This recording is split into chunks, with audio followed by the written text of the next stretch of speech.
The central west of New South Wales, where residents in low-lying areas of Forbes have been ordered to evacuate before the major flood peak travelling down the Lachlan River reaches them this evening. Kenny Heatley is live at the Forbes Caravan Park.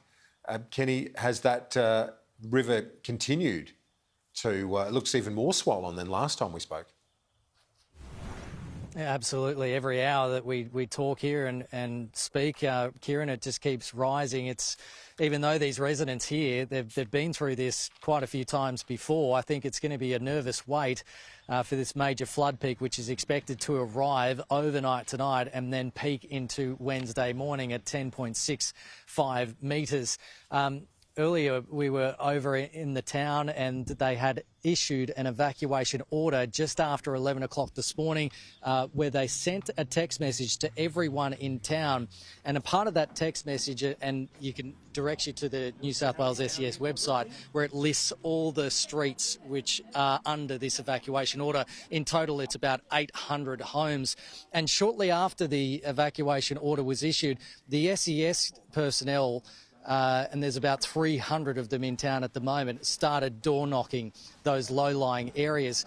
We were following them for a little bit and they came to a house, Elizabeth's house, and they asked her, what are you going to do? Are you going to stay or are you going to go? Elizabeth told them that she was going to stay because she had enough supplies in case she was isolated. Here's a bit more. We're going to stay. I've been in Forbes all my life, so I sort of know what happens with the flood. In 2016, it only sort of came up to the front grass. We weren't here then, but if it goes higher, as you can see, we're quite high up and we've got all our stuff up. So, yeah, we're going to stay. So despite the evacuation order, some in town are choosing to stay, even though on the evacuation order it says once flood water begins inundating the area, road access, water, sewerage, power, phones and internet may be lost. They're also telling people that if you can't stay with friends and family, there is a church set up in the middle of town that you can go to that's been set up as an evacuation centre as well.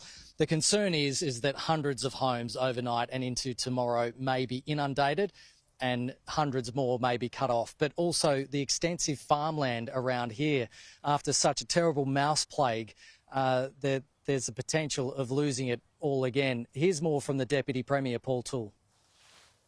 Farmland that has now got waters starting to go through their crops. This means that they won't get the same harvest that they were predicting several weeks ago. It now means that the crop, the quantity, the quality of it is going to be impacted. In some areas where we see barley and we see wheat being grown, it's now going to have mould on it. So this is a very difficult time as well for our farming community.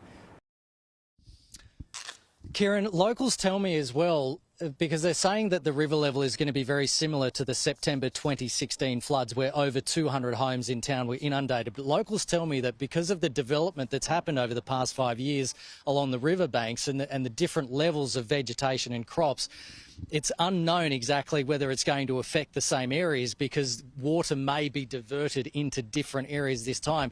And the only way of knowing is just until it gets here. So it is a nervous wait for residents here. Even though it's sunny, there also could be more rain on the weekend, which could prolong the flood situation in the region. Kieran?